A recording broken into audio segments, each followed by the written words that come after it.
He needs an attitude adjustment. They say resist is futile. That individual is out of style. It's a simulation, not a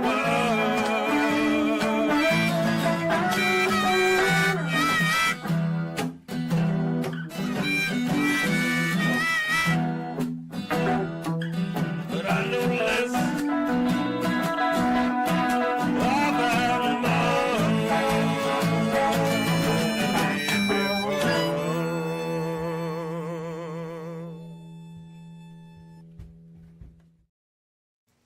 Hello and good evening. Star Trek The Next Generation Season 2, Episode 21. Peak performance is over, and it has been since July of 1989. But we're just getting started here in this late June of 2025 as we continue our mission to watch every episode of Star Trek The Next Generation, talk all about it, even rate it. And that's what we're going to be doing here for the next hour here on Live Long and Podcast, live stream on YouTube, Facebook, and on Twitch. I'm your host, Dave Mader. And we got a great panel here to break it all down for you here tonight. Coming in first, he ain't afraid of no ghost. It's Justin Velociraptor. Good evening, Captain. How's everything going? Oh, I'm good. I'm good. Glad to have you back with us, Justin. How are you? How you been doing? Thank you. Doing well. Thank you. Doing well. That's good. That's good. Coming in next, it is the great Heather Narduzzi. How are you tonight? Hello, all. This is what peak performance looks like. For those of you on audio, I'd like you to know I have very scientific fingertip devices. Very bespoke. That you could also eat. Well, I didn't see that in the episode, but I think that's an improvement on things. We're also brilliant. We also plan to have Jody Simpson here on the panel tonight. He is mysteriously missing in action. We waited for a few minutes for him to arrive, but you know what? I beat him at Stratagema, and he's still sooking about it, I think. I think that's probably very accurate. I think some of the faces we see on this guest star played by Roy Brocksmith will, be indicative of Jody's expressions that he made with all those things. All this, you beat him in Stratagema. Yes, and in this episode of Star Trek The Next Generation, while in the midst of a war game exercise, a Ferengi marauder intrudes. We have a guest appearance here by Armin Shimmerman, who of course went on to play Quark on Deep Space Nine. He's playing a different Ferengi. This is like his second Ferengi, but he'll play at least one more, I think, and before he actually takes on the role of Quark specifically. So he's kind of the originator of it all. And I wasn't 100% sure if it was him from looking at him, but as soon as he spoke, I clocked it. His voice gives him away. He has a very distinct voice, I find.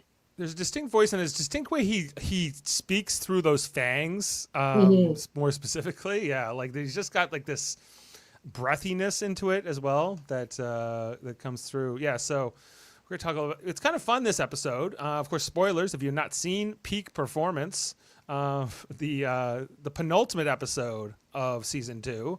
As next week is our finale. Of course, we have this is a live stream here on YouTube and other places, and we got our friend Sam from Newfoundland. Hi, Sam. He's asking, do we consider this the season finale? Because we will be covering next week the Shades of Grey, which is technically the last episode of this season. Infamously bad, as it is a. I wish this was the season finale.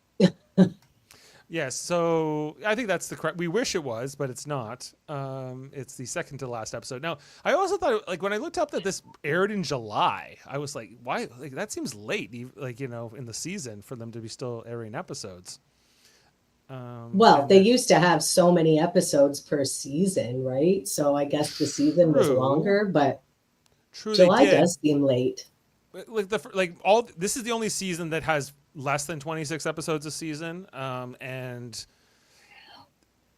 all those other seasons that have 26 episodes, like 4 more, like they run from September to the end of June, or even sometimes early June. They're done, depending on how many weeks break they take on in between. So but I think they knew that this writer's strike was coming, or at least was a high potential of it happening at the time. And so I don't know. I feel like maybe they were just trying to stretch out whatever content on TV they could for as long as they could. Sam also saying he likes how the final two-parter of Enterprise is the finale, but not really. Is it kind of like that? Is it kind of like Enterprise's? I would like to think. I think a little higher of Shades of Grey than I do of the Enterprise finale. So now I've never watched Enterprise, but everyone I know who likes it universally hated the finale. And the reason is because you have seen Star Trek The Next Generation, is that the final episode is set on the holodeck of the Enterprise D during the events of the episode called The Pegasus, if you remember. They Saint Elsewhere'd it. No. Yes. Yeah, it's all in a snow globe. It's all in a snow globe and a holodeck. Okay, well, I've made it this far without getting spoiled on why the finale is so stupid, but like that's bad. The Pegasus is one of my favorite episodes, and that is wow.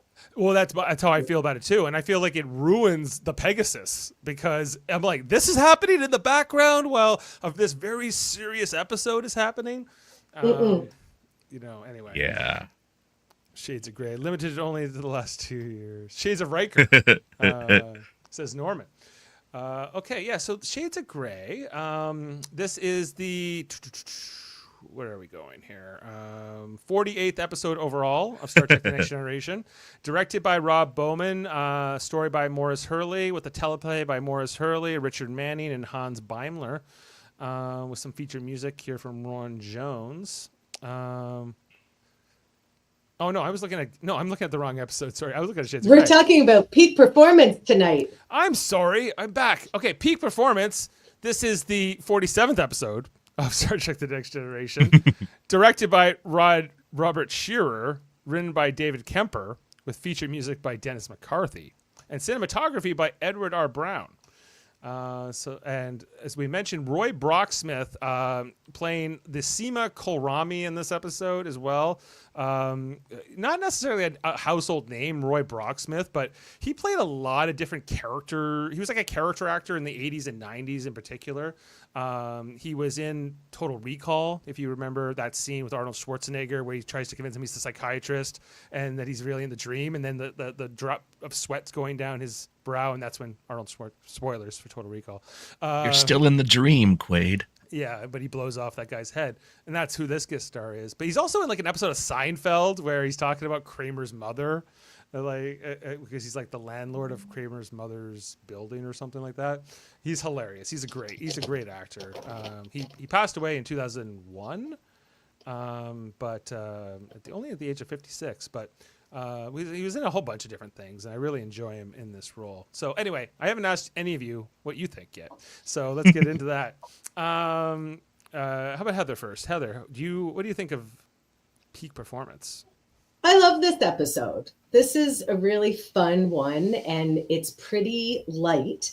This is one of the episodes that I often put on to go to sleep, and thus I don't often see the battle at the end because I'm always asleep. But I think it's a good showcase for Pulaski and Data's redemption, because she used to be such a dick to him, as we've talked about a lot on this podcast, but I think she's grown a lot there, and I think it's really fun. And the war games aspect that actually becomes a real battle, I think it's definitely should have been the season finale. They should have just called it off there. It's a fun episode for me. I'm into it. Pulaski had an attitude adjustment. Yeah, I think so. He needs an attitude adjustment. Maybe it's self-prophesizing. Yeah, like this. I think Jody maybe fell asleep to this episode, and that's where he is right now. I guess so. Oh, and I also wanted to mention this episode has. Sam says justice for Enterprise. This episode has one of the best quotes in all of Star Trek, said by Picard. My favorite one. It is possible to commit no mistakes and still lose. That is not weakness. That is life. Yes, of course. Dave. If you check simply my the finest- Discord, I was going to say if you check my Discord profile, Dave, that's the only thing that's in my about me section is that quote. Right. Yeah, like it's a good one, you know. It is possible to commit no mistakes and still lose. That is not a weakness. That is life. His life. Yeah, it's there's some strong writing in this episode. I also enjoy the I guess the adversarial, the war games aspect of it. Like I think for some viewers that might not be interesting, but how about you, Justin? What's your take on this episode? I'm going to echo everything that Heather said. I don't think I could have said it better, actually. For all those reasons is why I love this episode. This is, for me, not necessarily that I fall asleep to, but this is one of my go-to. I'm just going to throw on a Star Trek episode where, like, I could start this at any point in the episode and already know exactly what's gone on. I've seen it that many times, probably because of that quote. Yeah. I just think that this came after the writer's strike. So this was one of the episodes that was actually polished after the strike. So that's why it's sort of a stronger altogether and overall theme. It's why you get like the echo of Riker versus Korlami, and then like Data as well. And then like Pulaski has some really great lines of like humanizing Data in this as well. Mm-hmm. Like apologizing, like she speaks to him like a person in this episode. Whereas a lot in previously, especially in the very early episodes of this season, talked to him like a thing. Didn't even pronounce his name It's properly. like people can change. I don't know what to tell you. They're not one thing. They're not locked into being one way for their whole lives. Change, Necessarily. Some people are, but not everybody. And yeah, like I think she has an arc this season, and like I'm not like Pulaski's a bit rough around the edges, but I don't think she's a terrible character. No, I liked her. Yeah, but then she'll next episode will be her last episode, and like she doesn't even get to like say goodbye. She just will be gone. And So to that, Dave, you know more about the extended universe than I do, I think. What, does she ever show up in like the books or the comics or anything? nothing. Like she never even really gets mentioned at all again. You know, it's kind of crazy. It's unfortunate. And like I've hardly ever seen Diana Muldaur included in any like panels or any of that stuff, right? Like, so I don't know. It's like she did this one season, and then like everyone, they kind of went separate ways, and never, like I think I've seen a couple interviews with her talking about Star Trek, but it's very rare. Position heal thyself, am I right? Yeah, good point. Yes. All right. Well, I don't think Jody's coming at this point, everybody. Much to the disappointment of the fans out there. So we're going to jump into this one and run through it. Now, okay, one more question before we get to the end or into the screenshots. Do you think, like, okay, if they don't get attacked by the Ferengi here, and there's this whole tension with the Ferengi, would the episode be less good? Is kind of what I'm wondering, because I don't know. I kind of wanted to see the war game play out, and I kind of wanted to see if Riker could beat Picard in this, or see how these crews would go against each other. But it all gets kind of like messed up, and then they have to kind of pivot in like the end of the episode. It's funny that you say that, because I was actually thinking about that for the first time while I was watching this episode tonight, that I think they introduced the Ferengi aspect because they had to raise the stakes, and because the Federation is not a military organization. So rather than have them finish fighting each other, they had to bring in this outside force to make it more urgent, I think. Yeah. Well, I think that's why they did it for sure. Justin, you have a take? Yeah. I think it uses the Ferengi to demonstrate that there are threats to Starfleet, so that they need to be tactically ready. So, like, something like this is necessary, a war game, like, even though Picard is opposed to it because Starfleet's mission is one of exploration. Sometimes when you're out exploring, you find some stuff that wants to blow you to itty-bitty pieces. So it's probably a good idea to know how to not get blown to itty-bitty pieces. Yes, or, exactly. Just be harried by your own first officer until you just get vexed and accidentally blow up your own ship. The Borg threat that they're building up. Oh, yes, he does bring that up too, yeah. That is teased. Yes. Okay. Oh, thank you, Justin. Okay. And our friend Nocturnal Illuminations asking, is this the broccoli abuses Adderall episode? No, you're too early in the run for that. No, we Or haven't is met broccoli this yet. the Total Recall? That guy recalls vacation. No, not that one either. Yeah, no, not that one either. But the guy from Total Recall's in this. Anyway, let's get into it. So the Enterprise is going along. We get a captain's log as there's a special Starfleet observer here to take place in a special combat exercise, and we get right away our glimpses. Commander Riker is leading our strategist. He's like a military strategist he's a Zakdorn named Cerna Kolami. He's sent here to be an observer and a mediator. And just the way that this guy physically plays this part is like, I think we're taking note from his demeanor. He's just like this little like monster guy. I don't know. He's just but not threatening. He's just kind of like almost like a He's troll. like a little war goblin in a beige sack. Yes, a spray goblin is painted hair perfect. on. This is my beigest outfit that I wore in honor of this Zakdor. Yes. It is very unsack-like. The Zakdor. What was that guy from last episode? The guy was a tactical. He's gone this week, and this week we have this other tactical officer, Burke. In the previous episode, we had, of course, Diedrich Bader, but Diedrich Bader did not stay around for this episode. So Riker brings in our Zakdorn strategist here to meet the captain. He's very to the point with Captain Picard. Let's just get down to it. And he pulls out a chair, and he doesn't go through the formalities. He's a little impolite, impatient. Knows he's the best. I don't know. Take your pick. Yeah. He's something. He's something. So there's this whole conversation that takes place on the bridge while that meeting's kicking off here between Worf and Data, and Burke's also present here. And they're kind of talking about what the reputation of the Zakdorns as being the greatest strategists in the galaxy, and that they're the best. And Data explaining all this to Worf, and Worf goes, but if they never fight, then how do they know they're any good? Like they're more theoretical than maybe true warriors. But Data says that's why no one will dare try to oppose them, because they think that they have so much strategic cunning that no one could ever defeat them in battle. And Worf's like, yeah, we'd like to try.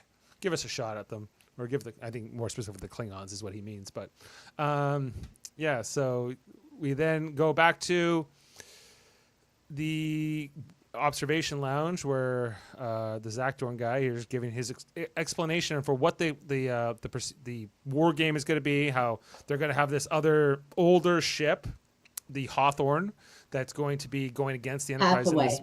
The Hathaway. Thank you. Not Hawthorne. Named after Anne Hathaway, actually. I don't know if you knew that. Even though she wasn't famous yet. That's impressive. No, it's a temporal organization. Yes, of course. And Picard and Riker express some misgivings or some hesitation around this whole thing. So, talk about Starfleet is not a military organization. Being your abilities to command the ship in combat is only a small percentage of what a captain's job is. Little they know the Dominion War is coming up in a few years, and you're going to have to know that a lot more. Not to mention they came off of like 70 years of fighting the Klingons. You think they would? I think it's more. It's not necessarily something you do every day, but it's something you definitely need to know how to do. Is fight some space battles out here. Riker's like, let's go, bro. Let's go right now. What do you want to do? Let's go. Right. He's ready. We get this whole thing with the with Kolrami. I keep forgetting his name, Kolrami, that he doesn't like Riker. It's very clear here from the beginning that eventually Picard will confront him later on about it. But he's like, who's going to command the other ship? Riker. Like, who else would he pick? Like Data? Like, Worf? So he says, I got full confidence here in Riker, and there's a little bit of competitiveness here. They're talking about the Borg threat, as we've mentioned, as being a reason to kick this off, and that Kolrami here is I don't know. I guess he's here to coach Picard's side more specifically in the war game, but this seems to be a battle that's going to definitely test Riker and those people more than it will test Picard, because if you're training to fight the Borg, wouldn't you want to fight a superior opponent? And therefore, the training is really going to benefit Riker and Worf and everybody he picks for the mission here. That's a question, I'd say. Riker's ready for it. And so is Picard. So Smug Picard. Oh, that face. yeah, Doesn't he remind you of a Doctor Who villain? Just the way like his makeup is, sure, yeah, and like the way he's so animated and everything. I just love like so many character actors play their roles so straight and seriously without adding a lot to them. And so like you couldn't move it into a show as zany as Doctor Who is. But I think him with his weird little finger milkers later and his little goblin scuttling, I think he'd fit perfectly in. As I was watching today, I was like, that guy could be a Doctor Who villain. Now, he is not the only Zach Dorn we will ever meet. There will be a second one. You remember the guy who runs like that shipyard in the Unification two-parter that Leonard Nimoy guest starred in, where they have to go to like that shipyard, and so he's the only other member of this race I think we ever met. But they kind of have a reputation for being arrogant and kind of I don't know, but smart, like, and efficient in knowing what they're doing. And their cheeks are melting off, I guess, is their defining feature physically. I'd like to see a conversation between them and a Tellarite. Just be a big argument. They'd be playing with their finger milkers. I don't know. So let's get into it. Peak performance, our title card after the credits, after that whole teaser here. Picard, getting Riker briefed here on where he needs to go. Kohlrami, I don't know, just being more of a jerk to Picard. Picard uncomfortable with a lot of his comments and his passive aggressiveness, and he's challenging things here. And Pulaski finding Kohlrani very interesting, and not necessarily her favorite person, right? But Data's reminding like their reputation is earned, like they're the best at what they do, no matter what it is. So it's not purely arrogance. But Pulaski's like, this guy, I can't with this guy. I kind of like this shade on Pulaski. She's like, this arrogant bitch. Let's take him down a peg. I'm not having this. I got nothing to do in this episode. There will be no medical emergencies. So I'm just here to socialize, really. She's just a shit disturber in this episode. That's her entire purpose. Yeah, she has no medical purpose here at all. Like, no. She's just a friend, really, for most of it. Then down in engineering, Jordy's getting things going here. Riker comes to pay him a visit, where Riker will, here to recruit his first member of the team. How it's going to be an uphill battle, a losing battle, because how could the Anne Hathaway, defeat the Enterprise? But Riker's like, you want to help me try? And Jordy's game. He's like, I got an engineering kit for you. Let's go. Then we get the second member of the team. It almost feels like Ocean's 11, where like George Clooney and Brad Pitt have to visit the crew and assemble the team here. The Magnificent Ferengi. In this, or Klingons. Worf in his quarters, it dimly lit, I might add, in his quarters here. I love how he's got a D7 battlecruiser model here on his desk. I never noticed that before. But he's building some kind of a model. I don't quite know what it is, but just as he's about to put it in, Riker rings the door chime, and he snaps the twig here. And he is mad. This is not a good day for Worf. He is, he'll say it later on here in the episode. I will be irritated. As Riker comes on in, he says, am I interrupting anything? He goes, nope. But he just like scoops it into the drawer here. You broke your little ship. You broke your little ships. What's up, Worf? So Worf's, Riker's started to talk to him about the exercise. Worf goes, what's the point? There's no one can die in this battle. So it's kind of stupid. Like there's nothing really on the line. And Riker goes, I don't know. What about pride? What about just for the, to see if you can win an, like an uphill battle, like you're outgunned, outmanned, can we do it? And maybe there's no point in trying. Maybe it's hopeless. And when Worf, with the reverse psychology, goes, "Oh no, it's not. We can definitely do. You can be done. With some Klingon guile. Then will you join me?" Riker asks, and Worf is here. Worf is ready to join the team. So I was like, this still gets me excited. Where I'm like, yeah, let's see what these guys can do. Against Picard and now, Data. I think these are a good first 2 picks for your Suicide Squad, right? Like, if you can't have Data, who would you pick first for a battle? Geordi to run the ship and Worf to shoot stuff. And help with other tactics. And yes. Well, it was interesting to me how Riker's going to command the other ship, and Picard just kind of like, he claims Data. He's like, Data will be my first officer. But if Riker did have Data on his team here, I think that they're like, maybe the odds would be a little bit more evened out, right? Because who knows what Data can cook up in certain situations. And if Picard doesn't have that resource, if he just has like, just kind of fill in ensigns in the different roles, like that might be a more interesting exercise. But I think they want to split the crew a little bit, more evenly here to make it more of a 2-team situation. Riker then says, you can see here that Data in that first officer chair. Riker just is, it's okay, man. You're sitting in my seat, but it's all cool. He goes, I'd like to ask for one more member of my the team. Riker says to Picard. He says, who do you want? I want Wesley Crusher. If you don't mind, if you can spare him. And I think Picard's a little nervous, but he's like, okay, as long as he's tucked in at night, he'll be okay. And so they're off to the thing. Can't remember what this interact. Oh, this is where Riker challenges Korami to a game of Is it stratagema? Is that what they call it? I think so. Stratagema. Of course, Kolrani, a grand champion, like one of the best. Like it's some kind of version of chess or something.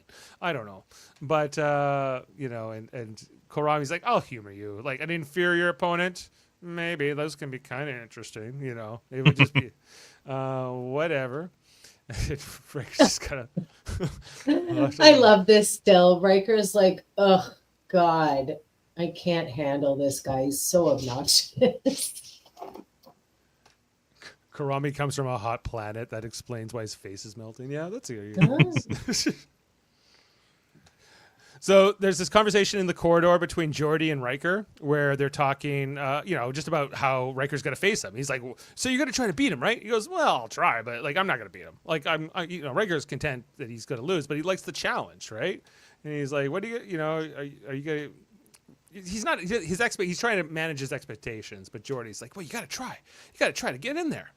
And then we get to see this game for the first time, really, in person. I don't think we ever see it again that I can recall, but it is interesting where, you need an assistant to help you, I guess, put all them on your individual fingers, that's like, on both sides, like Worf doing it here for Riker, Troy doing it for Kolrani.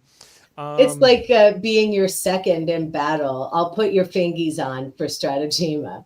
Right. It is an honor to apply the finger milkers. Yes. Now Worf says, well, hey, like, nobody expects you to win here, but you have to get to like level 6 or, the pool will be over. He's like, what if I don't? I will be irritated by it. I will be irritated. If you do not get to the sex level. I don't think Riker does that. I think Worf was irritated, for the record. And look, Pulaski in the background ready to talk some shit. Right, yeah, Pulaski's like, yeah, so she's already starting to like, what about Data? Hey, Data, could you try it? Why don't you challenge him? And Data's like, doesn't have that ambition, right? He's like, well, why would I bother? He's, but Pulaski's like, Pulaski says, we need to take this guy down a peg, a little bit. Because when someone is that smug, you occasionally have to deflate them just a little. Yeah, she wants to deflate Mr. Kolrani. Just a He's little. already pretty deflated with his melty face. True. She wants to finish the job. He's getting his fingers milked. Have they heard of World War II? Of we, I think. We. Oh, we. This game doubles as pleasure device at Quarks. Depending on what appendages you're sticking into the tubes. Anyways, so then we get to see the game. As it's played on this tabletop with this holographic display as they Look they at this. Sorry, look at this ensign in the background. This extra is just acting his little life off, right? Oh, Mr. Redhead here? Intently looking. Yes, the redhead. Intently Well, he's not an extra. looking He has at it. lines in the episode. This is Burke. Oh my, he has lines and some chit chat. Someone actually dropped in the chat, Agent Aaron Pierce. That's who that guy plays from 24. Quite Yeah, like I know this actor. I couldn't quite place him. I've seen him in. He's always like a soldier or like an FBI agent or something. Yeah. He's always somebody who's in some sort of uniform. Right, and here he is again in the Starfleet uniform. 20 Secret Service. I think he was an extra or played like a regular extra on like one of the CSIs.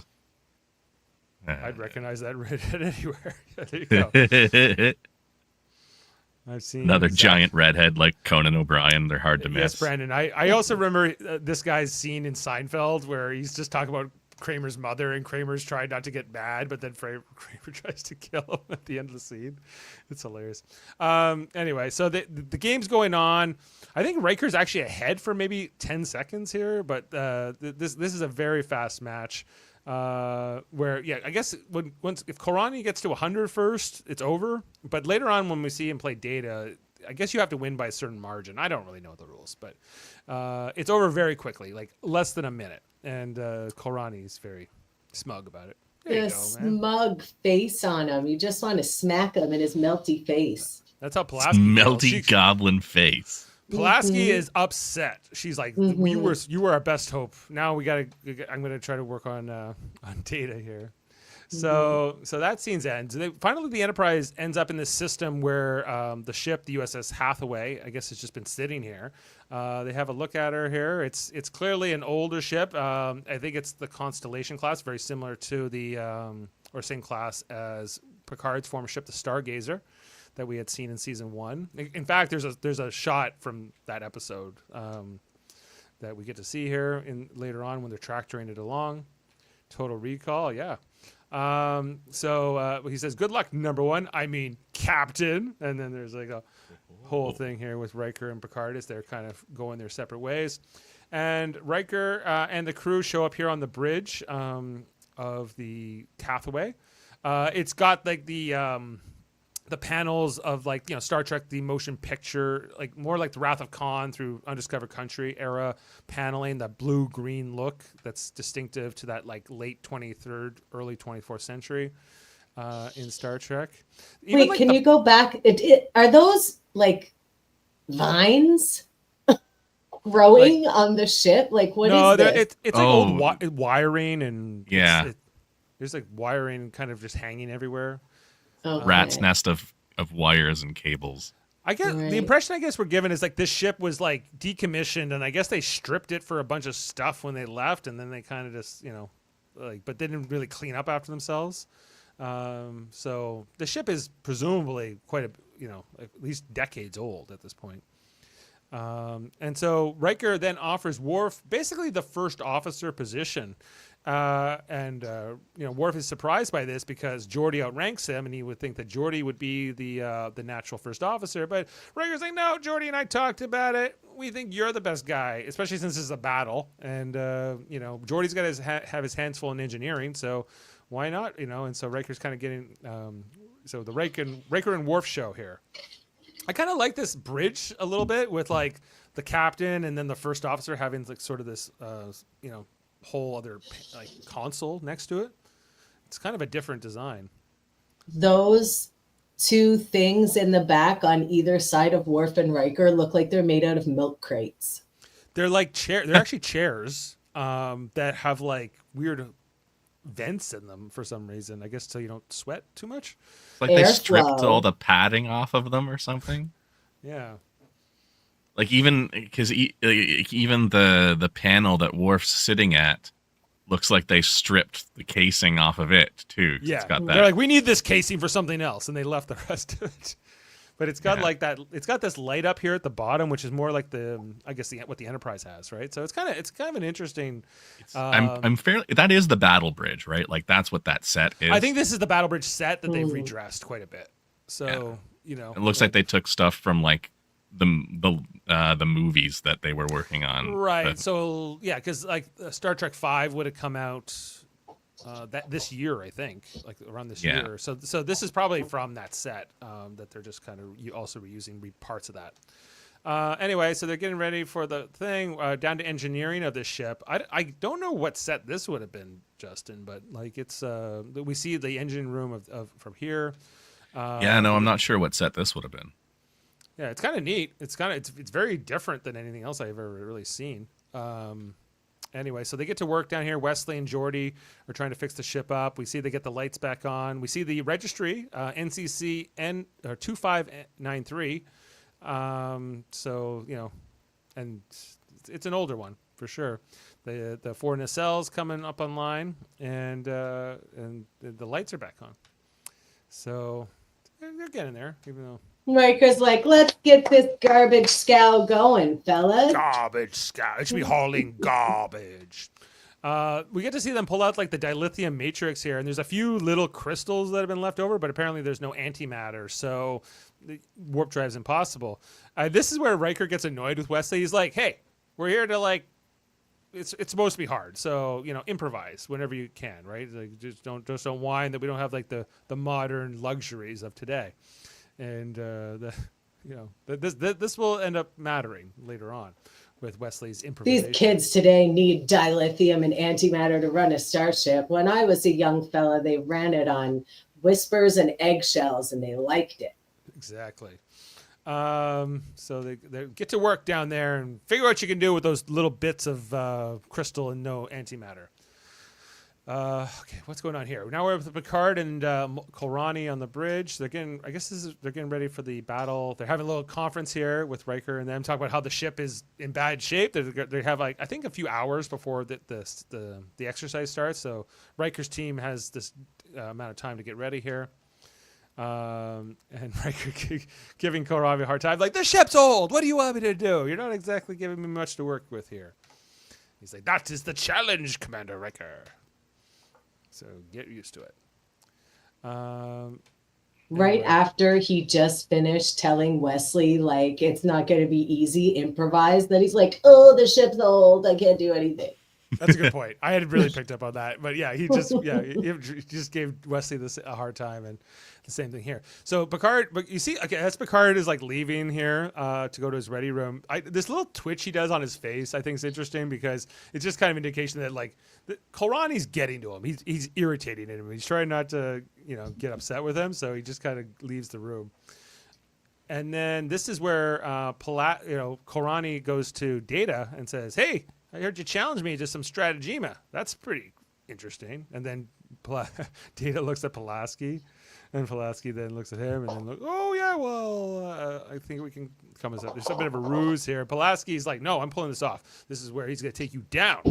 Right to your point, Justin. She's just here to cause problems, get some tension going on, some drama here on the Enterprise, while they're just waiting for the battle to take place. Everyone else is playing war games, and Pulaski's playing mind games. Yeah, right. Spot on. So Data kind of like doesn't really know what's going on, but he kind of figures it out. He's like, "Okay, sure." And Kolrani's he's right ready for this. "I'll see you with the milk plungers, the finger milkers." Let's get going here. So you got to represent here for Data for the Enterprise. We got to win this back. We then get a time jump. We're back here on the Hathaway, and this is where Worf and Riker are having a conversation about. He's like, Worf basically has this idea. He can hack into the Enterprise's security system and basically convince them that something that's not there is there. And this later on it will be seen to be a Romulan warbird, right? With sensor tricks, basically, And but they're like, then this ensign here, I forget her name, but she's like, "Well, what if they look out the window?" And they're like, "Well, as long as no one looks out the window, we'll be fine." Which they normally don't, because even on the view screen, we can fake this. Because the view screen, I guess, is not just a camera. The view screen is, I guess, more of a simulation based on the telemetry and the sensor instruments. So, Klingon Guile coming up with here, you know? Guile. Guile. Get ready. Down in engineering, it's team Jody and Wesley trying to get this empty chamber going.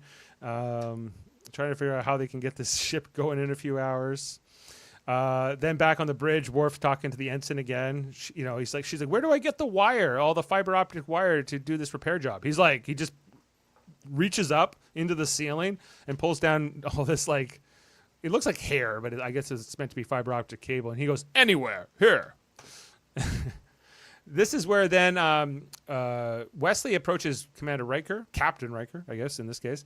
I need to go back to the Enterprise to get my science experiments. It's very, tricky. And he's like, is that important? He's like, yeah. So they said, hey, got a call coming from the Hathaway, Captain Picard. Riker explains, Wesley left his science experiment and, he's got to come back and check it out. Is that okay? And Mr. Zakdorn guy, Kolrani, he's like, it's only okay if he has supervision and he only touches this thing. And, they're completely aware that this could be a ruse or some kind of a trick. And so Picard's like, okay, well, I guess it's fine. He says it's fine. And the Zakdorn guy, Kolrani sends Burke here, the redhead, to accompany him. But Burke is not too interested in being very diligent here with Wesley, as he's back here in the engineering section getting something from the engine room. He's like, there's something wrong here. I guess I'm going to have to beam it into space. He's like, yeah, whatever. I have to get back to, I don't know what this guy has to do, when it's so urgently on his mind, but it works in Wesley's favor here, is he's like, yeah, I got it. And we'll find out that there's a little bit of antimatter inside of this science experiment that they can maybe use to make a warp drive back on the Hathaway, something they're not supposed to be able to do.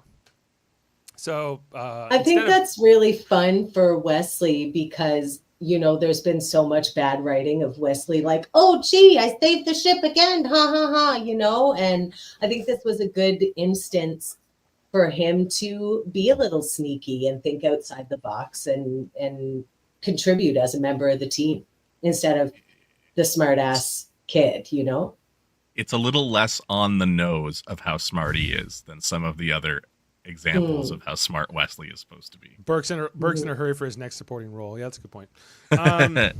He's worried that he's not going to get to craft services in time.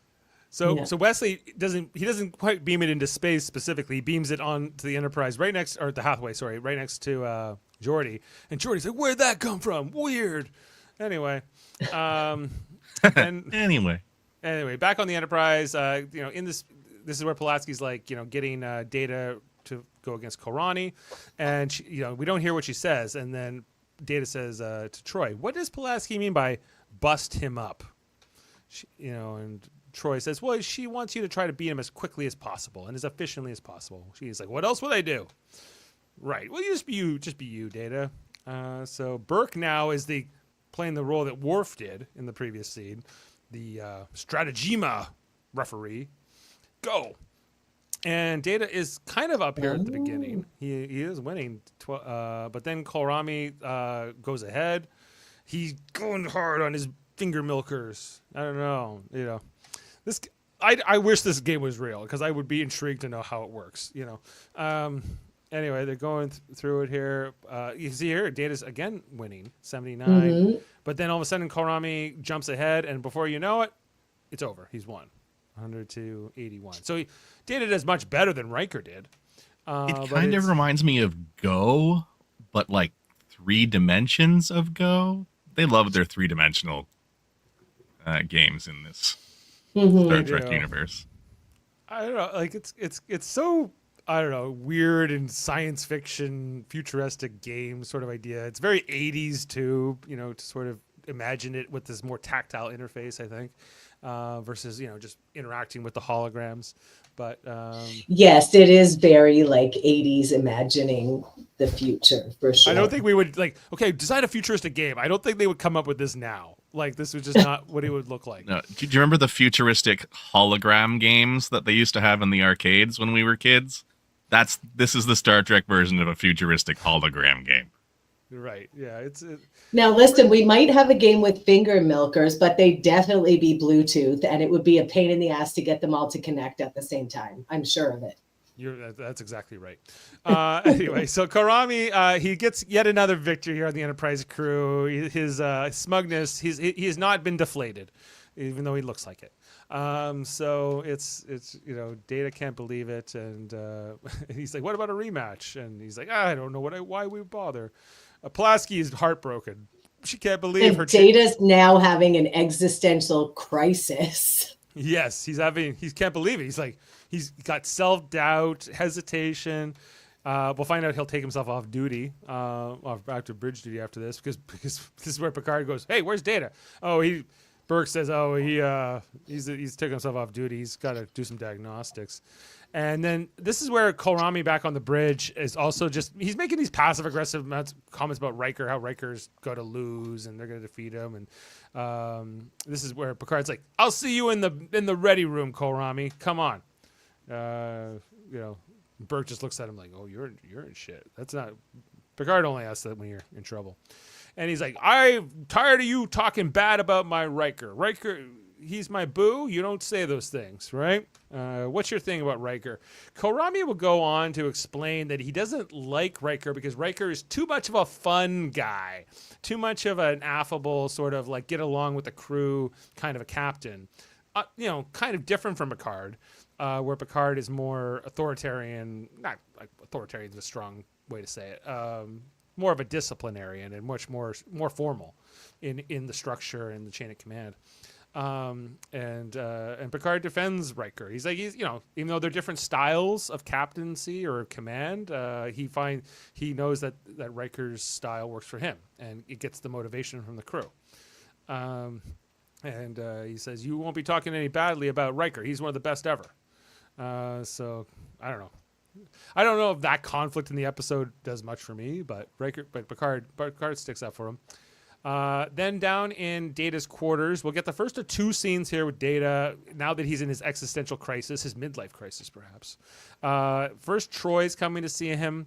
She's like, "Well, I know you got a bruised ego about losing the game, but I have no ego." "Yeah, but you might, right, you don't have an ego, right? But you might be feeling like sort of disheartened, but I don't have a heart." Yeah, she says. I don't know what to say. And she kind of gives up pretty quickly here because she's trying to approach it from a human standpoint, but Data keeps pointing out he's not human. And because he's not human, he should have won this game, but he didn't. So what the hell's up? And eventually Troy kind of just gives up with Data. Data's like, I can't risk it. What if I make a mistake, Back on the Hathaway, we got Jody and Wesley here putting in Wesley's science experiment. I guess Riker's just wandering the ship right now, and he comes across. He's like, "What is that thing?" He's like, "Oh, I got my science experiment, and I got some antimatter here." Oh, somebody was sleeping. He woke up. Good morning. I fell asleep. Yeah, It's one of those arcades I was talking about. yeah. Jody. We talked about the stratagema of it all. All right. What do you? I kind of did want to get your take on this game and this futuristic milk finger thing. Yeah, now that everybody's told me milk fingers, I see this totally differently now. Overall, the game, I have no idea how it works. No one does. Nothing tells you how it works. It's just like, oh, we just move things around, and all of a sudden I have 100 and he only has 81. Yeah, but you got to make like a really concentration face. Oh, sorry, you got to do this. Yeah. Maybe it's like a booby grabbing simulator. Maybe. Perhaps. That's why they need all 10 fingers involved. Did you guys go through the whole episode already? No, we're at the part where okay. We're at the part where they're putting these Wesley science experiment into the ship. Yep. And When Wesley is revealed to be a filthy little cheater. yeah, He is a cheater. Absolutely a cheater. Wes, you cheated. No, sir. You told me to improvise. That's Kirk logic right there. That is So every correct. time Maroon. every time you cheat, you just say you're improvising. That's all. And then it's fine. Right. All right. And it's all good, you know. But that is what he did, and Wesley technically, like, even under Kohlrami's like direction, he was like, okay, if he's supervised, it's not Wesley's fault that Burke sucked at what he was assigned to do. Make sure that Wesley didn't do the wrong thing. So anyway, they got this antimatter back on the ship. They're getting the engine room going here, and they might have 2 seconds of warp drive, everybody, but it's Riker's feeling good. He's got a little bit more than they'll expect. They'll never see this coming. So any little tool you can get to help is good. We have a transition back to Data's quarters again, where now it's not Troy, but Pulaski who has come to see him to say, I'm sorry I ever convinced you to play that game. You got to get over this. You get to the bridge and stop being a sorry sulk about things, snap out of it. Right? But Data just acts aloof. He's like, I don't know what you're talking about. I can't put the ship at risk.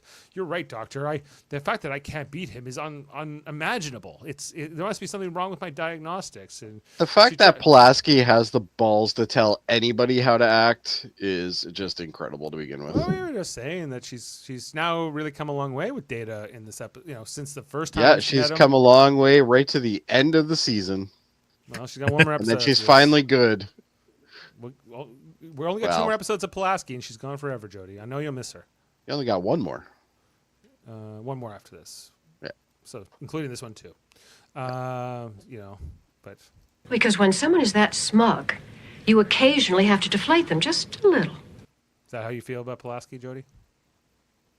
I would do more than deflate her. Okay. All right. Well, then we're back here on the Hathaway, the engine room. I guess again the antimatter going. And they're like, we think you have 2 seconds of warp drive, but it's very theoretical and it might not work at all. But it's all we got. Okay. Then Troy and Pulaski go to see Picard about Data in his existential crisis. And he's like, are you telling me that I got to go deal with this? That he's having a problem, that he lost a stupid game? Right? And so I have to go give the android a pep talk. Is that what you're saying? Is that what you're saying I have to do right now? And they're like, yes, we tried. Our pep talks don't work. So can you help us out here? And he's so annoyed. This is like an hour before the war game is set to kick off. So Data's still down in his quarters, and then Picard does show up. He's like, hey, I need you on the bridge, man. Like, what's going on? And he's like, but I suck. I suck at Stratachiba. What am I going to do? I could be the worst ever. He's like... Does anybody else feel this is out of character? For Data? Yeah. Yes and no. I think he's like, he is overreacting for sure. But I think that, I think it's also kind of this idea that, it does Data see himself as superior, not with an arrogance or an ego, but just he's like, no, I can do more calculations per second. I got faster reflexes. Why wouldn't I win? Maybe there's got to be something wrong with me, but there's the system diagnosis say there's nothing wrong with him. Yeah, but he should also, like, he's clearly acting emotional. And this is what we always talk with Data. Data has no emotions, but he clearly acts emotional. He clearly you can definitely empathize for him, even though he's supposed to not be experiencing that condition, right? And Picard says, tells him, say, hey, I need you, man. You need to leave self-doubt and hesitation behind and go. And then he turns around, and of course we mentioned this at the top of the episode, but he gives his one of everyone's favorite speeches: possible to make no mistakes and still lose. It is possible to commit no mistakes and still lose. That is not a weakness. That is life. Will you leave your hesitation and self-doubt here in your quarters? And meet me on the bridge. I love the orchestral score in the background. That was very uplifting. There was some music here, and so Picard says, I need you, Data. Come on, let's do this. We got to defeat Riker and Worf and Jody. So Data then shuts off his diagnostics, and he kind of accepts Picard's, what the words he said to him, and he's going to move on. We then get a scene up here in the observation lounge where Data is talking to Troy about Riker, about all of Riker's like past battle tactics. This time when he was a lieutenant, this other time when he got promoted later. I got the whole speech here. It's pretty good. I have several examples of Commander Riker's battle technique. At the Academy, he calculated a sensory blind spot on a Tholian vessel and hid within it during a battle simulation. And, as a lieutenant aboard the Potemkin, his solution to a crisis was to shut down all power and hang over a planet's magnetic poles, thus confusing his opponent's sensors. Only 21% of the time does he rely on traditional tactics. So, the captain must be prepared for unusual cunning. Commander Riker will assume we have made this analysis, and knowing that we know his methods, he will alter them. But, knowing that he knows that we know that he knows, he might choose to return to his usual pattern. Then despite whatever options he is given, he must be the man that he is, exactly. Yes. Data's just stuck in an infinite data loop. Yeah. It's giving Friends, the one where everyone finds out, where Phoebe says, they don't know that we know they know we know. Who's on first? It says nocturnal illuminations. Yeah, exactly. But I don't know. I've seen different versions of this, but he knows that we know that he knows that he knows. I think they did this in like Get Smart. I think I maybe saw that. Oh, first, totally. But I don't know. And I saw it in this episode of Star Trek when I was a kid. I was like, yeah, how do you like that will screw up your mind just thinking about that. He knows that I know that he knows. Anyway, so we then go to the beginning of the battle where Picard and Data, now on the bridge, joined by Burke and the Zactorn guy. They're like, let's kick this off, Captain Riker. And Riker and his team, they're all smiles for miles. They're ready to go. Let's kick this off and have some fun. Well, not Worf. He's not smiling. But the rest are. And then they jump into the battle, and it's on. So we see the Hathaway, and here comes the Enterprise. They do something called, like, what is that? Like the Kumba maneuver or something they call it? Kumba maneuver? Who ever thought of that? It's so obvious, the Kumba maneuver. But Riker says he's trying to get me to, like, make the first move, make the more provocative move here. So then they have their orders. So he counters with a different maneuver. The simulation's going on here. But then they're getting ready to launch their simulated torpedoes at the Hathaway. We're going to blow them out of the sky. Nice knowing you. And then all of a sudden, Captain, there's a Romulan warbird decloaking right behind us. Well, turn on the shields. Turn on the weapons. Let's go. We got to get going here. Oh, there is no ship, Captain, says Burke. And the Zactor guy is just... Oh, thank you, Norman. 8 out of 10 from Norman. The Zactorn guy, Kolrami, he's just laughing his ass off this whole time, because he kind of figures out what's happening before Picard and the rest of the Enterprise crew do. And so then Riker, with his lasers and his non-combative weapons here, gets some pretty good shots in here on the Enterprise in this simulated battle, which Data reports with it's like 3 days worth of damage, like in terms of repairs to overcome it. So. And Kolrami says he's good, that Riker. He's the best. He's the best, says Picard. This mutual admiration is quite something. So let's get going on here. Picard's not going to lose to the Hathaway in this battle.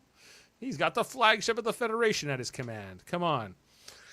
But he has a redhead at ops, so that's a problem. Right. Ed Baldwin wouldn't put up with it. He would say, no. Everyone knows I got stuff against them. So they're coming along here. I think this is where Picard tells Data, hey, change the security code so Worf can't screw with us like that again. Hey, and make fake Romulan warbirds show up. Laser tag, the coolest game in the 90s. Exactly. But then they say, hey, there's a Ferengi ship coming along. And Picard says, did you change the combination? He goes, yeah. It's that Worf. He's just figured out how to screw with us again. He's made a Ferengi ship. But then we find out, no, it's a real attack. The ship is shaking. Number one, Worf has never been that competent. Come on now. Yeah. Like, you think if Data changes the password, Worf's gonna guess it? Not likely. It'll be 800 characters. But we haven't seen a Ferengi Marauder in a while, I don't think. But they go after the Enterprise here. They take some pretty good shots. The Hathaway crew are behind the Enterprise, and there's nothing. Of course, Riker has to have a blonde behind him. Of course, he got to pick his own crew, so that there's no coincidence here. But he says, "What can we do? We have no weapons. We have no real weapons. They're just fake laser tag things." It's not a fake Ferengi. It's not a fake. Not a fake. Yeah, but the Ferengi Marauder takes some pretty good shots at them here. And this is where Kolrami says, we got to go. You got to, like, the Hathaway is expendable. And Picard says, we can't leave them behind. There's 40 people over there. But he says, acceptable losses. Like, Kolrami, ever the strategist, sacrificing 40 people to save 1,000 people makes sense, does it not? And Picard rejects that. And he says, I'm the Federation observer. I guess he's probably doing this also because he's afraid of dying. I guess is the other impression we're given. And Picard says, I'm the captain of this ship. I don't have to take orders from you. Forget it. So I'm not. We're saving these people. I tuned in half an hour ago, but there was no sign this was on. I missed it so far. Okay, sorry. Well, you can watch the playback. You can watch the playback. It'll be available. But you're a robot. Okay. Anyway. So now my question here is, and maybe they said why in the episode, and I didn't catch it, but why couldn't they just beam the Hathaway folks back on, just for story reasons? I guess they have to have their shields up. The idea is that they have to have their shields up, but Data says our shields won't survive another hit. So what's the point of having them up if they're not going to protect you? Right. I didn't think of that. That is true. Right. Drop the shields, beam them over, and get out of there. That seems like the practical thing. And I mean, there's nothing useful on that ship other than Wesley's science experiment that Picard doesn't know is there at all. So, like, it's just space debris that they left in orbit of a planet. Like, just give them the ship. He should have just beamed Riker back and called it so much latinum, and then just go away. Exactly. Well, the Ferengi, I guess, were watching from afar, and we're like, why are you attacking this smaller, inferior ship? It must be valuable. We want to know what it is. You have to hand it over to us right away. Jody mentioned. Check this out. I just noticed. I didn't notice it while I was watching earlier. So the Ferengi on the left, who is the leader, played by Armin Shimmerman, is wearing, see the thing in the middle? His. It seems to be insignia, perhaps, because his is gold, and the other guy who's not the leader, his is black. Oh, is that Ferengi rank insignia? That would be my guess for why it's different. Yeah. So the Ferengi on the left is you mentioned Armin Shimmerman, also played Quark. The Ferengi on the right, he doesn't have a name in the episode, but is meant to be the tactical officer, played by David L. Lander, also known as Squiggy from Laverne and Shirley. So, that's who's playing. He should have been the only Ferengi with hair. That would have been great. Squiggy. But yeah, Armin Shimmerman, you would think that they would have to have figured the shield off simultaneous beam out tech by now. Yeah. Yes. Couldn't they write like a little piece of code or something that just boop drops the shields for a split second and beams people over? That guy might be Squiggy. It is Squiggy. Anyway, well, Armin Shimmerman, whatever we think should happen is not what happens here, because they're like, no, we can't abandon the Hathaway, we can't drop the shields, and we got to stall for time here. And Armin Shimmerman's character says, "I will give you 10 of your minutes. Hand them over, or we're going to destroy you. You can't survive our attack." And they come up with a view screen, and Picard doesn't know what to do. Data says, we can't survive another hit, and we can't lower the shield for whatever reason. So, Kolrami is very upset with Picard. He thinks he's being a bad tactician in this moment. I'm going to report you to Starfleet Command if we survive this, and they will not like it. And Picard's a little unsure of himself here. So, I don't know why the Ferengi gave them these 10 minutes, because it ends up being their doom. Because they're able to kind of coordinate everything here. They call Does the universal translator also translate times? He says 10 of your minutes. Yeah, it's kind of a weird. So how does he know how does he know how much a minute is? I don't know. Universal times later? Yes. Sure. Oh, come on now. You're better than that, Heather. That was the stretch. You're way better than that.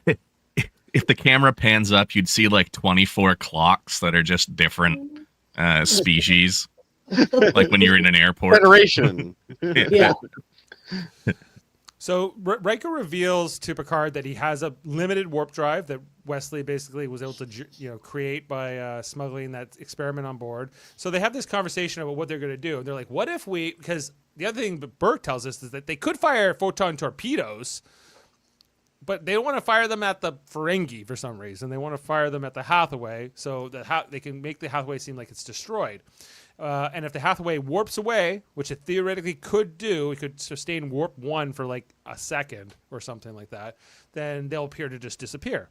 But if they screw it up, the Hathaway will be destroyed. And then Worf's like, and then we'll be dead. Well, but not if we time it right. But if we're even off by a millisecond here, everyone's dead. Jody says, yeah, we get it, Data. We're very aware of the stakes. Don't worry. Everyone over here is paying attention. Oh, that was a better joke than mine. Yes, that's that was better. Lopez's Universal Time Slater. Anyway, so chat's on fire today. They also said that they're gonna come up with this other. Okay, here's we'll run through what happens here. So then the Enterprise calls back to the Ferengi ship and says, we won't let you have the other ship. It's ours to destroy, and you can't have it. So go to hell, and your actions are illegal. Boom. Here, fire those torpedoes, Burke. And here they come. And the Hathaway does appear to be destroyed. They said, you destroyed your ship to not let have it. Well, then we are going to attack you, and we're going to finish you off then for being screwing us of our profit. But just then, oh no, another Federation ship has entered the system. The Ferengi see it, and they say, I guess you've won the day today, Squiggy and Armin Shimmerman say, and they say goodbye, and then we see them warp away really fast. And they run it high. And Burke goes, there's no Federation ship, Captain, on the sensors. What are they talking about? Well, that was Klingon guile. Thank Mr. Worf here for everything he's done. Where's my... That was Klingon guile. That was Klingon guile. And then... Such a stupid line. Oh, I love it. But that's only because you hate Worf. It's fun for people who like him. It wasn't even Worf that said it. It was Riker. Wouldn't Worf have had to know the security codes on the Ferengi ship to do that? Yeah, because that's the only reason he was able to do it to the Enterprise. Right? I... Okay. You're right. That was one of my first questions. Oh, the other one is like they could have made, if they could do that, why would not make the ship appear before they have to be destroyed? Listen, we're not here for coherent writing and consistency. Okay, we're here for finger milkers and Data's existential crisis and Pulaski being a shit disturber. That's what this episode is about. And Klingon guile. Thank you, Heather. Absolutely fair. You have to be reminded sometimes, and it's important to make those points. Anyway, so then Picard just gives the death stare to Kolrami. He's like, oh yeah, you thought we had to sacrifice 40 lives to save 1,000? Well, guess what? We saved them all. How about that? Maybe I'm the better strategist than you. Go to hell. And he's like, whoa, Captain, you're right. I'll write a very nice report for you for Starfleet. It will be so good. You'll love it. And then he just like slaps Burke on the back here and kind of awkwardly shimmies away. So I guess they have time to they're bringing the Hathaway to wherever it's going to go. This is the shot I was talking about that they're using from the previous season, the battle. When they have the Stargazer. This is just... Oh, that's true, yeah. And then back down in 10-4, this is our last scene of the episode. Riker and Pulaski come in. Hey, remember we both got cloned together and we murdered all our clones? Well, that's what we got in common. That was a fun time. Yeah. Anyway, they're not here for that. They're here to see Data, who's now having his rematch with Kolrami down in 10-4. And the score is 26-14 for Kolrami to 26. I don't know, it's like 26,000. It's like it's high. All I can see is cow milking. That's all I can see. All you can see is moo moo moo. Yeah, there you go. Well, Data's like, I am a master milker now. Just watch it. And so you see here, like Kolrami's very frustrated. Data very calm, very machine-like. And he's just... I bet you these things are as useless as the Power Glove. The Power Glove. Was The Power useless. Glove. Is I so begged bad. my parents to give me the Power Glove for Christmas. Give me that Power Glove, and then it sucked. You know? Same. Yeah. And then my dad was like, "What did I tell you about that piece of crap?" And I was like, "I know." I thought, especially for Mike Tyson's Punch Out, it would be better. But then I just like, give me the controller. Like, you know, it's just so much easier. I wanted to punch Mario blocks. You couldn't punch Mario blocks. Yeah. And Rad Racer sucked on it too. I don't care what the wizard said. So, anyway, well, Korami's also frustrated with his Power Glove. He just throws it to the ground and says, "Ah!" He like discontinues the game mid-game, and Data's like, "What the hell? The game wasn't over." And he goes, "This is a farce. You've made a mockery of me in this whole game," and blah. And he storms off in a back to his old goblin den. and they said, He's "Data, mad. you beat him. You beat I'll him, be Data." back as the penguin. Data said, "They said, how'd you do it?" He goes, "Well, they all thought that he thought that I would try to win, but I just tried to like basically play to a stalemate, just play to a draw the whole time, and like because I wasn't." You get the idea that maybe Korami just gets you to take the bait all the time based on you wanting to win. So What the Data hell wasn't is going that for guy it. wearing in the background? I was just gonna say the same thing, but I didn't like a want to map. interrupt Dave. What is this? It looks like a sea map of Middle chart or Earth. something. I don't know. I've never noticed it before. It's not very usual to see extras having any kind of a pattern. No, they never have Well, anything else. in the previous stratagema scene, there was a woman everybody else was in uniform, and there was a woman standing behind wearing like kind of a checked cat suit. So yeah, I guess this is meant to be a civilian, but like, where did he get that shirt? That's what I want to know. And it almost says something on it. I can't make it out, but The replicator should never make that shirt happen. it should be illegal. This is a restricted design. Space pajamas. it's a discontinued replicator pattern. Yeah, we made this right up illegal. there with Wesley's rainbow sweater. Listen, that sweater is iconic. It's iconic for the Jody. wrong reasons. No. Yeah, it is. It's like There a she gay is. pride thing now. There she is. Look. Oh, okay. Yeah. Wearing her little checked Do we have uniform. her in the wide shot? I just want. No, we don't see her there. Oh, they're showing her from the previous scene.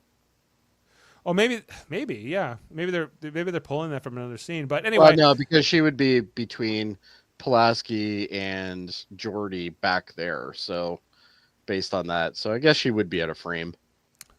Data saying If this was shot in widescreen, we would have saw her. Data saying I didn't really beat him. I didn't really beat him. Come on, Data, just say you beat him. I busted him up. What us? And look at Troy's face. You actually got it really good because I noticed that during the scene, Troy is like, hey! You know? Yeah. She is invested in this strategy, man. Yeah, exactly. She's all about it. All right. Well, she was wearing chainmail. Yeah, there you go. Did you want me to do fun facts? Yeah, Jody, it's all yours. Go, please. All right. Wax from a blue. Oh, sorry, I forgot. There is always an intro. Okay, we're good now. All right. Fun facts with Jody. Fun facts Apparently with Jody. All right, we good now? That's good. All right. I think so. All right, good. All right. Wax from a blue candle was used to represent the dilithium pieces that were seen in the shot. That's what dilithium crystals, just old wax fragments then, eh? Old wax, that's all. The footage of the U.S.S. Enterprise D towing the U.S.S. Hathaway is recycled from the battle from 1987, in which the ship is a tow of the Stargazer. In both episodes, the Ferengi had an interest in the Constellation-class vessel. Yeah, okay, I guess there's a little bit of a thing there. Yeah, they're very obsessed with these old Constellation classes. They just want those Constellation-class ships, man. This episode contains the series' only shots of a Constellation-class ship main engineering section. So we never see that again. Yeah, I was saying like it's kind of a cool, like they just built this engineering set for this couple scenes. Like it feels like a lot, but yeah, it was never used. No, again. I'm sure they repurposed it from something else and then just threw a bunch of wires and garbage around and were like, okay, it's a piece of shit battle bridge. Here we go. No, the bridge. I think where they were, the bridge I got more is just the engine room specifically. Like the engine room. That they went to that extent to build that other set. Yeah. Also, is this the only time where we see a shot where the camera is placed inside the warp core? I think so. Yeah. Maybe. Yeah. Yeah. I don't think there's any other instance of that. Yeah. Roy Brocksmith, who played Master Strategist Sirna Kolrami, later played Razaka Karn in Indiscretion from 1995. Which one's that? Give me 1 second. 95. It would have to be Deep Space Nine. Yeah. Yeah. Kira and Gul Dukat go to the lost prison ship Radovac. Dukat has a secret. Meanwhile, Cassidy Yates episode. Never mind. All right. I don't remember him in that episode. No, that's interesting. Cassidy Yates in 95. He must have been a really early one in that episode. That's like I don't remember her being in the show that early. Season 3. I want to say that's like season 3. Oh yeah, because it did start before the end of Next Gen. I'm thinking the wrong year. All right. The premise of the obsolete USS Hathaway being pitted against the state-of-the-art USS Enterprise is reminiscent of several war game exercises run by the United States Navy and NATO allies during and after the Cold War. The exercises have typically involved inadequate diesel submarines being tasked with infiltrating Allied defenses while being hunted by modern weapon systems. Yeah, he played like a Bajoran who was like in Kira's resistance cell. That's what he was. Alrighty. And Dr. Pulaski describes Data as being like Achilles sulking in his tent. This refers to a story in Homer's Iliad. Is it Iliad? Iliad, that's right, Iliad. About the invincible warrior Achilles, who loved a slave girl named Bresis, whatever, was taken from him by King Adamagon to be a servant. Rather than joining the king he despised, Achilles remained in his tent until compelled to leave. That's terrible. Pulaski with those deep cut references. I guess so, yeah. Oh, he was also in a Babylon 5 episode. That's right. Yeah. Here you go, Dave. The Hathaway's main bridge is actually a minor redress of the Enterprise D's battle bridge. Okay. I was last you're right about that. in the Arsenal of Freedom. The original battle bridge set was itself a redress of Kirk's Enterprise bridge from the first 3 Star Trek films, and had previously served with some subtle differences as the Stargazer's bridge in the battle. Right, and this is what you're saying. This is the same year they made Star Trek 5, and they would have had so they just took a lot of the consoles and panels from like that set. Yeah, and 5 was the refit, right? So they were already in the refit on the 5. So yeah, that would make sense. So these would have probably been all the panels that they didn't need anymore. I think the ship was designed by monkeys, is what Scotty says in that movie. That's designed by monkeys, Captain. It's got a fine engine, but. For the HD remaster, some footage of the USS Hathaway could not be located, and in several shots, the physical model was replaced by the CG version. This is especially apparent in an aft view from the ship, as impulse assembly and warp nacelle caps differed noticeably from the original model. Never even noticed it. Are you saying from the aft view? Yeah, aft view. Let's see if I can find that. There was a couple. Yeah, it's before the battle. You keep going. That's about it. Other than this takes place in 2365. I do know that this episode was written by David Kemper, who Davin would recognize as the showrunner of Farscape. Oh. Which explains why it kind of has that zany Doctor Who vibe. Right. So I think this is the shot like they're referring to where they're using a CG model. It looks a lot cleaner. Yeah. Doesn't look like a model. And it looks like the saucer looks almost a different shape than the model, like less circular. The texture feels different. Got a bit of a fat ass, I think is what you're trying to say. Well, we like a fat ass, right? I love a fat ass. I like a good starship with some junk in the trunk. Gotta have those starships with the junk in the trunk. I like that song, Fat Bottom Girls, but Jane doesn't like it, so I don't know what to say. Oh. My warp drive brings all the boys to the yard. Well, thanks. Jody, did you find any fun facts on the shirt that guy's wearing? There was none. Well, the mystery will have to go on. They ran out of uniforms and they just had Buddy wear what he wore. I think they just on that probably. day. Oh, actually, I got one thing we're here, which is actually a goof, which I wouldn't mind reading. Reichener's team transport directly aboard the Hathaway, which is supposedly without power. There could be breathable air, but the ship abandoned without life support would be way too cold for them to board without freezing. Remote access can certainly take place, and obviously there is power there, or there wouldn't be any lights when they beamed over. Obviously, this would have affected life support ahead of time, though. Yeah. So they wanted us to give they're doing that for the effect of like this ship is so derelict that it's the lights haven't been turned on in forever. But yeah, you'd need the air there first. It'd be kind of neat if they came over in spacesuits first, but this was not they didn't. I don't think we saw anybody in a spacesuit until First Contact. Oh, and this is kind of interesting too. I actually have this book.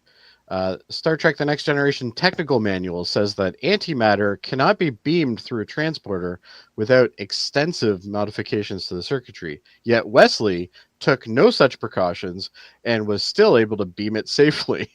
On the other hand, Wesley is a total genius, and his project could have been involved in the creation of the means for containing antimatter that can be beamed. That seems reckless. Like, I'm going to beam antimatter next to Geordi, and it will probably work. But if you look back in the chat, no big deal. If you look back in the chat, Putin's cat actually pointed out that it had an ounce of antimatter, and they transported that. Yikes. It would have been like more plausible if he somehow like he sucked it out the airlock or something, and then the Hathaway brings it in some other way, Yeah. But anyway, that would be too expensive. Boy genius Wesley Crusher is capable of anything.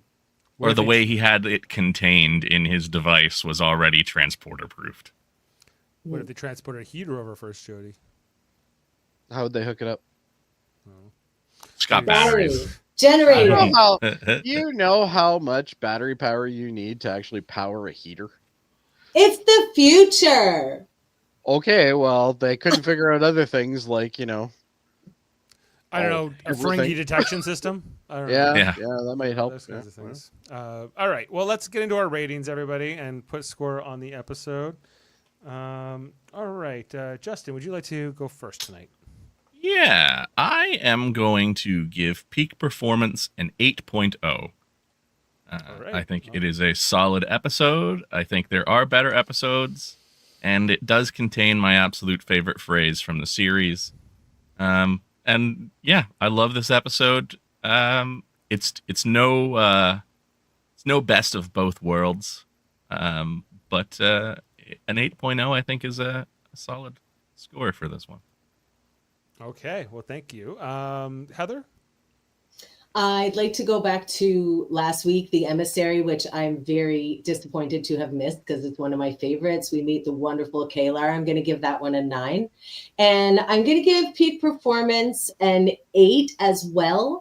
I would score it a little higher, but I never thought about all the plot holes until discussing it with all of you tonight. So that made me rank it a little lower, but I do give it 8 finger milkers out of 10. Thank you, World Mind, for your 6 finger milkers out of 10. He's hard to impress. If it's a cartoon, he always gives it 10, but it's got to be a cartoon for him.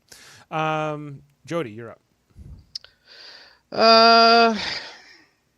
It's no Emissary, that's for sure. I'm going to give that a 7.5. Okay. And can I also put in mine for next week's, because I'm not going to be here? Oh, yeah. 0.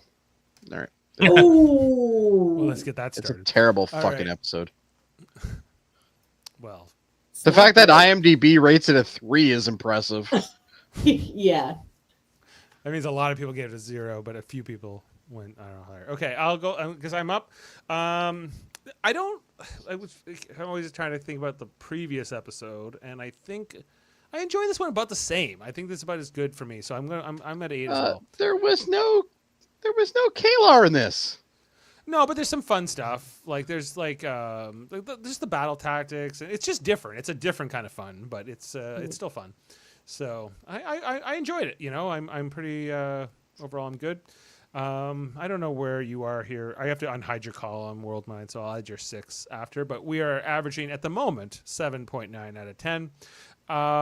And this has a 7.7 on IMDb. So the IMDb community rates this higher than the Emissary, Jody. What? They're wrong. They are wrong. Number one, her 4 outfits alone deserve 6. It's all those pervs that are turned on by the finger milker technology. We're almost done rating. But if they added the finger milker technology to the Kalar episode. Hey, if Kalar came out of that tube with finger milkers on. Listen, there's no room for finger milkers in a Class 8 probe, okay? No room. It's true, there is none. Okay. So, all right. Well, looking ahead, we're almost done season 2, everybody, and we have one more before, and then we're going to get into Strange New Worlds in July, so that's exciting. But yeah, as we've alluded to, next week is Shades of Grey, also known as the Clip Show episode. During the writer's strike, it is the season finale of season 2, kind of, and the last Pulaski episode. Which Joe, do you want to bump up your 0 just for that? No. Okay. Hard. All right. Well, that's a hard no. Okay. Well, thanks for being with us tonight, everybody. It was a great podcast. Always a fun time to talk about Star Trek: The Next Generation. Oh. And we are right now. We're still doing our For All Mankind reviews. We're now into season 2 flashback episode. Yeah, exactly. This Monday, the next For All Mankind episode we're covering is season 2, episode 3, Rules of Engagement. So look out for that. I guarantee you, I'm going to rate that higher than next week's episode of this. I guarantee you will too. If you didn't know, we just did a trouble with trivia. Was that? I think it was Sunday. Sunday feels like a long time ago, but Sunday afternoon, I believe. Yeah, with the Quiz Admiral Ashley, we were doing a behind the scenes trivia. It was myself, Davin, and Sean Farrick from Truck Culture going at it. Now I haven't watched it yet, and I don't know if all of our viewers have. So don't spoil who wins, because I'm going to watch it. I haven't spoiled it. I'm not spoiling anything. Okay, just making sure. I can just say it was close. Davin. So, Jody, spoiler. That's a spoiler. Oh, come on. You already knew that. Well, maybe Jody's lying. Maybe Davin does win. Anyway, not knowing the lie. All right. Klingon Guile. Klingon Guile. That's Klingon Guile, Jody. What happens when Klingon Guile? All right, and I think those are all the main plugs right now. If I'm forgetting anything, I apologize. But thanks to the whole panel, and thanks for being with us again here on Live Log and Podcast. Make sure to like, and subscribe. thanks to everybody in the chat. It's lit. That was awesome tonight. It was great tonight. Thanks for stopping by, everybody. You guys are on fire. And I'm going to leave you with the only quote I didn't play here on the podcast. Not that it's the most relevant from the episode, but I thought it was kind of interesting. And we'll see you next time here on Live Long and Podcast. Thanks, everyone. It's not a spoiler. It's a prediction. Humans sometimes find it helpful to have an outsider set the standard by which they're judged. Beam up some Star Trek content with Live Long and Podcast. Tune in to X-Rated, the X-Men animated review show. Artistic interviews with graphic histories. A roundtable movie discussion with Hey, did you see this one? And movie reviews with Hold Up, a movie podcast. And while you're at it, spin a few records with Eamon on Track. Watch us duke it out on trivial debates. And let's chat about TV with the Super Mater Brothers. It's all here on the United Federation of Podcasts.